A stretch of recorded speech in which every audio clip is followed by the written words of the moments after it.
The break room at Pinnacle Marketing smelled like microwaved fish and judgment. I sat at my usual spot in the corner, carefully pouring hot water over my store-brand instant noodles. Chicken flavor, because it was 10 cents cheaper than beef. "There she goes again," Bradley announced to the room, his voice carrying over the hum of the refrigerator. "Sophie and her gourmet cuisine. What is this, day 90 of the ramen diet?" "Day 112, actually," Melissa corrected, flipping her professionally styled hair. "I've been keeping track.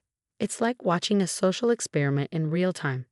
How long can a human survive on sodium and preservatives?" The others laughed. They always laughed. The young executives and account managers with their sushi platters and sweet green salads, their craft coffee and designer water bottles. And me, Sophie Martinez, junior copywriter, with my 68-cent lunch and refillable water bottle I'd bought at a garage sale. "Maybe she's saving for something special," Derek suggested with fake concern. "What is it, Sophie? Saving up for a car that actually starts on the first try?" More laughter. I stirred my noodles and said nothing. I learned silence was easier than explanations they wouldn't believe anyway. "I bet it's for a new wardrobe," Melissa stage whispered. "Have you noticed she's been wearing the same 5 outfits on rotation for the past year?" "I had 7 outfits actually. 2 were in the laundry." "Leave her alone," said James from it, but even his defense came with pity. "Maybe she's got student loans or something." "We all have student loans," Bradley countered. "But we still manage to eat actual food. It's about priorities, James. Some people choose to live like humans." My phone buzzed. Unknown number. I almost ignored it. Probably another debt collector for bills that weren't even mine, debts I'd inherited along with my grandmother's broken-down house when she died 6 months ago. But something made me answer. "Sophie Martinez?" The voice was crisp, professional. "Yes. This is Harrison Blackwell from Blackwell, Sterling and Associates. I'm calling regarding your submission to the Hamilton Estate DNA Registry." My heart stopped. Around me, the break room chatter continued, but it felt suddenly distant. "Are you able to speak privately, Ms. Martinez?" I stood abruptly, leaving my noodles steaming on the table. Melissa made some comment about my urgent call from the dollar store, but I barely heard her. In the stairwell, I gripped the phone with trembling fingers. "I'm here. Ms. Martinez, I'm pleased to inform you that your DNA test has confirmed you as a direct descendant of Archibald Hamilton. Specifically, you are his great-great-granddaughter through his son Theodore's illegitimate line." I sank onto the concrete steps. "You're sure?"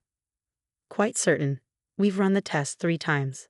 You are, in fact, the only living heir to the Hamilton industrial fortune." The Hamiltons. I'd heard the name my whole life, seen it on buildings, museums, hospitals. Old money, real money, the kind of money that shaped cities and influenced governments. My grandmother always said, I started, then stopped. Grandma Rosa had always claimed her mother had been a Hamilton, cast out for getting pregnant by a factory worker. Family legend. I thought. A fairy tale poor people told themselves.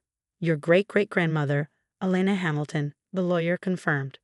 Archibald's youngest daughter. She was disinherited in 1910 for marrying beneath her station. But the current will, drafted by Archibald's last surviving grandson before his death last year, specifically includes all biological descendants, legitimate or otherwise. How much? I couldn't finish the question. The estate is valued at approximately $2.8 billion, Ms. Martinez. There are properties, investments, art collections, and various business holdings. You are the sole beneficiary. Billion, with a B. I need to sit down, I said, then realized I was already sitting. I mean, I need to. When do I? We'd like to meet with you at your earliest convenience. Tomorrow, if possible. There are documents to sign, authentication procedures to complete.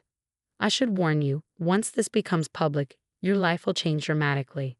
I thought about my coworkers upstairs, still laughing about my noodles. About my studio apartment with a broken air conditioner. About the 3 jobs I worked to pay for DNA tests from ancestry sites, hoping to prove what Grandma Rosa had always insisted was true. Ms. Martinez, are you still there? Yes, I'm here. Tomorrow is fine. Excellent. Oh, and Ms. Martinez, you might want to consider retaining personal security. Once news breaks about the inheritance, you'll need protection. After he hung up, I sat in the stairwell for 20 minutes, staring at my hands. The same hands that had scrimped and saved every penny for 6 months to afford the specialized Hamilton family DNA tests. The same hands that had eaten instant noodles while my coworkers dined on $40 lunches.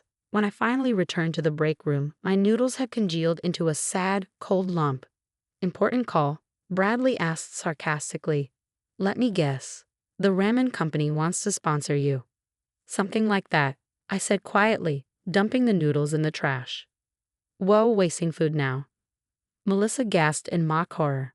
"That's like throwing away a whole dollar." 68 cents, I corrected and walked out. The next morning, I called in sick.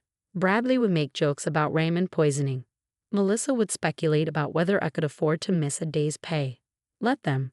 The law offices of Blackwell, Sterling, and Associates occupied the top 3 floors of a building I'd walked past 1,000 times, but never entered.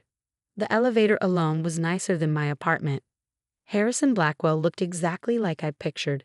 Silver-haired, immaculate suit, the kind of presence that commanded respect. But when he shook my hand, his smile was warm. "Ms. Martinez, I can only imagine how overwhelming this must be." "That's one word for it," I said, trying not to stare at the original Monet on his wall. What followed was 4 hours of paperwork, verification, and revelations. The Hamilton fortune wasn't just money, it was an empire. Steel mills, tech companies, real estate holdings across 6 continents, art collections that museums begged to display, a philanthropic foundation that had quietly shaped education policy for decades. "The family lawyers have been searching for heirs since Charles Hamilton died last year," Harrison explained. He was eccentric, never married, no children. But he was obsessed with family legacy. He spent his final years tracking down every branch of the family tree. And he found me. He found records of Elena's daughter, your great-grandmother. The trail went cold there, but Charles set aside funds specifically to continue the search after his death. "You were remarkably difficult to find, Ms. Martinez. Your family did an excellent job of building new lives." New lives. I thought about Grandma Rosa, who'd cleaned houses for 50 years and never complained.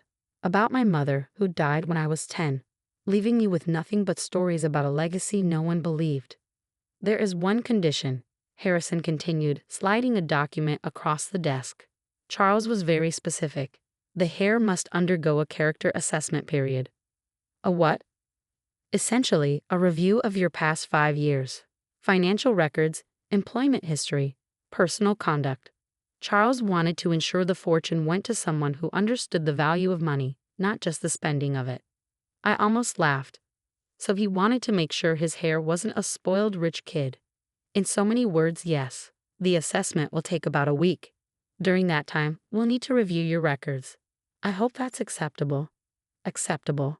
5 years of scrimping and saving, of being mocked for my frugality, were about to become my qualification for inheriting billions. "That's fine," I said. Harrison smiled. "I thought it might be. I've rarely seen anyone live as carefully as you have, Ms. Martinez. 68-cent lunches are quite impressive on a $40,000 salary." "You already looked into me." "Preliminary research only. The full assessment will be more thorough." In the meantime, he slid a black credit card across the desk. "This is linked to a temporary account for immediate needs. The limit is sufficient." I stared at the card. "I don't need." "Ms. Martinez," he interrupted gently, "you're about to become one of the wealthiest people in America. The media will descend like vultures. You'll need appropriate clothing, security, perhaps a more secure residence.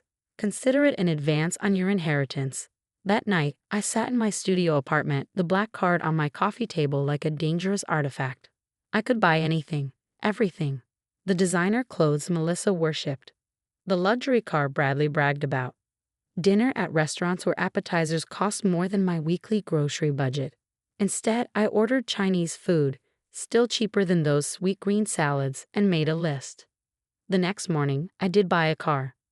A Bentley Continental GT in midnight blue, because if you're going to make a statement, make it count. The salesman's eyes nearly fell out when I pointed to the one I wanted and said, "That one. Cash." "Would you like to test drive it first?"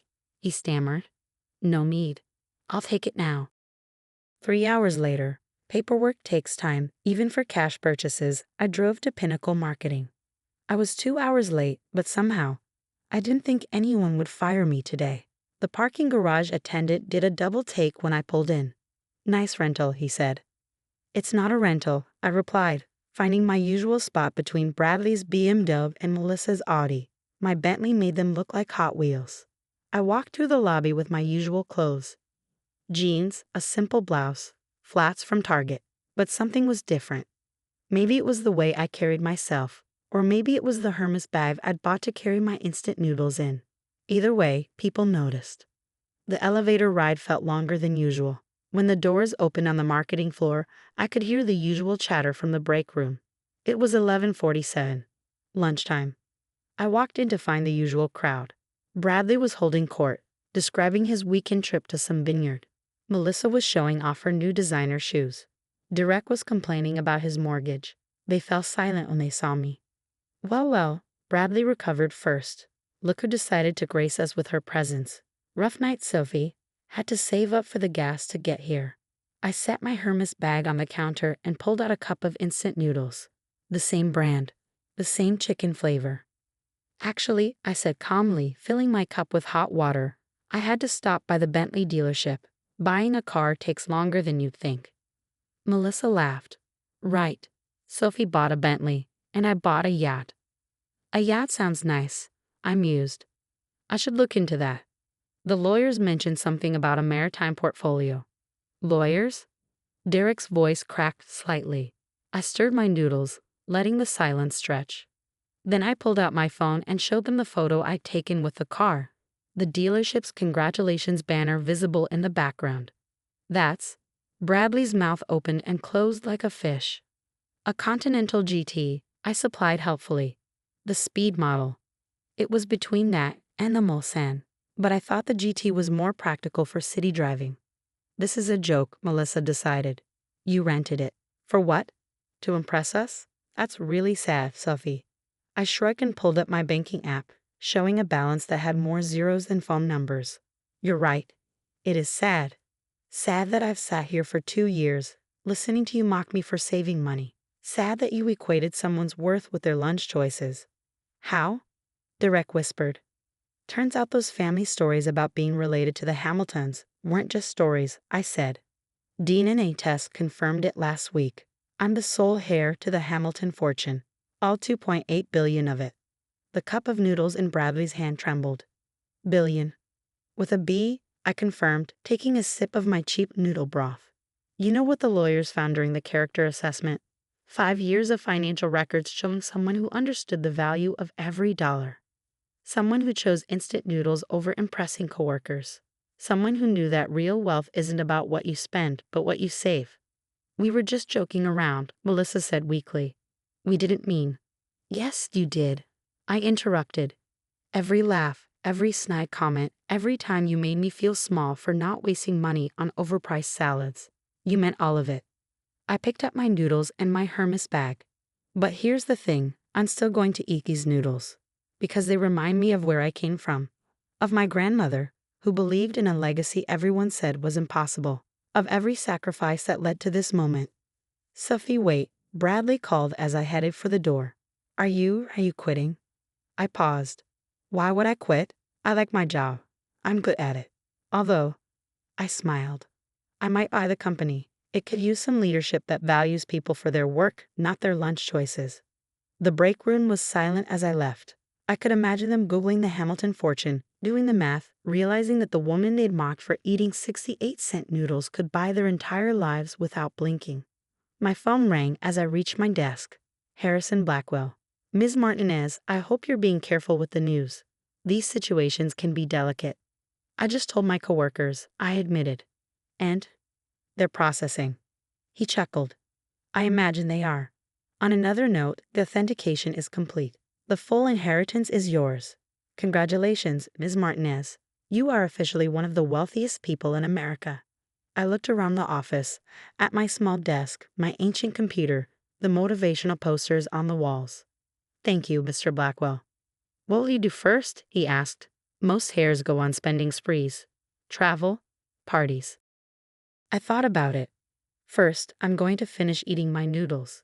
Then I'm going to get back to work on the Henderson campaign. After that, I think I'll look into that philanthropic foundation you mentioned. There are a lot of kids out there eating instant noodles because they have to, not because they're saving for something better. Charles Hamilton would have liked you, Harrison said warmly. He ate peanut butter sandwiches every day for lunch. Said it reminded him that money was a tool, not a master. After we hung up, I sat at my desk and opened my laptop. 47 emails from coworkers who'd suddenly remembered how much they'd always admired my work ethic.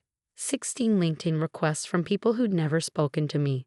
3 text messages from Bradley asking if I wanted to get drinks. I ignored them all and got back to work on the Henderson campaign. Because that's what you do when you have $2.8 billion. You remember who you were before the money, and you stay that person. At 3 p.m., our CEO, Robert Chen, appeared at my desk. I'd seen him maybe 5 times in 2 years, always from a distance. "Ms. Martinez," he said, slightly out of breath. "I heard about your situation. News travels fast," I observed. "Yes, well," he adjusted his tie nervously.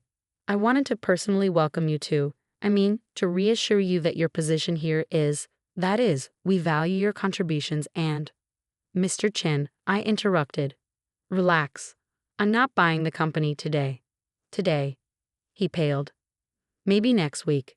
I want to review the financials first. Although I am curious about our anti-bullying policies, they seem a bit lax." He glanced toward the break room, where Bradley and Melissa were probably still Googling my net worth. "I'll look into that immediately." "Good. Oh, and Mr. Chen, I'll be setting up a lunch program. Free meals for any employee making under $60,000 a year. No one should have to choose between gas money and eating a decent meal." "That's very generous." "It's necessary," I corrected. "You'd be amazed what people can accomplish when they're not worried about their next meal." He left, walking faster than when he'd arrived. Within an hour, I'd received a company-wide email about a new zero-tolerance bullying policy and the announcement of the Martinez Lunch Initiative. The rest of the day was surreal. People who'd never acknowledged my existence suddenly remembered my name. The break room, usually loud with gossip when I entered, fell silent every time I walked by. Bradley sent 17 emails apologizing for his behavior. Melissa left a Starbucks gift card on my desk with a note about how she'd always admired my discipline. I left at exactly 5 p.m., like always. The parking garage attendant was waiting by my Bentley with his phone out. "Is it okay if I—" He gestured at the car. "Sure," I said. "Want to sit in it?" His eyes widened. "For real?" "Why not? It's just a car." As he reverently slid into the driver's seat, running his hands over the leather steering wheel, he said, "I always noticed you were different. The way you said thank you every morning. Remembered my kid's name. Most people here don't even make eye contact." "What's your name?" I asked, realizing I'd never known. Marcus Williams." "Well, Marcus, how would you like to head up security for my new foundation? I'll need someone I can trust, someone who understands that people matter more than their bank accounts." He nearly dropped his phone. "You're serious?" "Dead serious. Think about it. The pay will be competitive." I drove home to my studio apartment, parking the Bentley next to a rusted Honda Civic. Tomorrow I'd look for a new place, somewhere with actual air conditioning and maybe a kitchen that didn't double as a closet. But tonight, I had instant noodles to eat and a future to plan. My phone had hundreds of messages. Old friends who'd lost touch suddenly missing me. Distant relatives discovering our deep family bond. Charities requesting donations. Interview requests from journalists fascinated by the instant noodle Harris. I ignored them all and called the one person who mattered. "Blackwell, Sterling, and Associates." The receptionist answered. "Harrison Blackwell, please. Tell him it's Sophie Martinez." He picked up immediately. "Ms. Martinez, how was your first day as a billionaire?" "Educational," I said, heating water for my noodles. "I have a question about the foundation Charles Hamilton set up." "Of course. Can we expand it? I want to create a program for kids from low-income families. Full rides to college, living expenses covered, no questions asked. But with one requirement." "What's that?" "They have to write an essay about a time they were mocked for being poor. About how it felt. What it taught them. I want kids who understand that money doesn't define your worth, it just amplifies who you already are." "That's brilliant, actually." Charles would have loved it. Good. Let's start with 100 million. We'll call it the Ramen Scholarship. See how many lives we can change. After we hung up, I sat on my threadbare couch eating my 68-cent dinner and thought about Grandma Rosa. How she lived her entire life believing in a legacy no one else could see. How she died 6 months ago, just weeks before I'd finally saved enough for that DNA test. I did it, Grandma, I whispered to her photo on the wall. Just like you always said I would. My phone buzzed. A text from an unknown number. Hi, Sophie. This is James from it. I just wanted to say I'm sorry I never stood up for you more. You deserve better from all of us. I smiled and typed back. Thanks, James. See you tomorrow. I'll bring extra noodles. Because that's what $2.8 billion had taught me in a single day. Money changes everything except who you really are. And I was still Sophie Martinez, who ate instant noodles and saved every penny. I just happened to have a really good reason for saving. The next morning, I arrived at work in my Bentley, wearing the same Target flats, carrying my Hermes bag full of instant noodles. The irony wasn't lost on me, but then again, the best ironies never are. Bradley was waiting by my desk with coffee and a pastry from the expensive bakery down the street. Peace offering, he said quietly. I looked at the $8 coffee and $12 croissant. You know what would have been a better peace offering? Just being kind when it was free. He flinched but nodded. You're right, I was an ass. We all were. Yes, I agreed, you were. Is there any way to make it right? I considered this. Actually, yes. The Ramen Scholarship program I'm starting. I need someone to help identify kids who are struggling but too proud to ask for help. Kids who are skipping meals to save for their future. Think you can handle that without mocking them? His eyes widened. You trust me with that. I'm giving you a chance to be better than you were. What you do with it is up to you. He walked away with the expensive coffee still in his hands, looking thoughtful. Maybe he'd change. Maybe he wouldn't. But at least now he knew what it felt like to be judged for something as simple as a meal choice.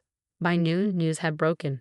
The instant noodle heiress was trending on social media. Photos of me from college eating ramen in the library. Security footage of me in the Bentley dealership, calmly pointing to the car I wanted. An interview with Marcus, the parking attendant, who called me the kindest rich person in America, and she was that way before the money. My email inbox exploded. Offers for book deals, reality shows, speaking engagements. Everyone wanted to know how it felt to go from ramen to riches overnight. But they were asking the wrong question. It wasn't about going from ramen to riches. It was about knowing your worth before the world decided to notice it. It was about Grandma Rosa, who scrubbed floors with hands that carried Hamilton blood. It was about my mother, who died believing in a fairy tale that turned out to be true. It was about every kid who ever ate cheap food while rich people laughed, knowing that someday, somehow, they'd prove everyone wrong. That night, I moved into a penthouse apartment with a view of the city. The realtor kept apologizing for it being modest at only 4,000 square feet. I didn't tell her that my studio apartment could fit in the walk-in closet. I unpacked my few possessions, Grandma's photo, Mom's jewelry box, my collection of instant noodle cups I'd been saving. Yes, I saved the cups. They reminded me of every sacrifice, every mockery, every moment that led to this one. The doorbell rang. A delivery. Inside was a case of instant noodles, the expensive kind, with real dried vegetables and premium noodles. The card read, "From Charles Hamilton's personal collection. He saved these for special occasions. Thought you'd understand. Harrison Blackwell." I laughed until I cried. Then I cried until I laughed again. Because somewhere, in whatever afterlife billionaire philanthropists go to, Charles Hamilton and Grandma Rosa were probably sharing a cup of instant noodles and smiling. And tomorrow, I'd walk into Pinnacle Marketing with my Hermes bag full of 68-cent noodles, ready to change the world one scholarship at a time. Because that's what you do when you have $2.8 billion and a grandma who believed in impossible things. You make them possible for everyone else.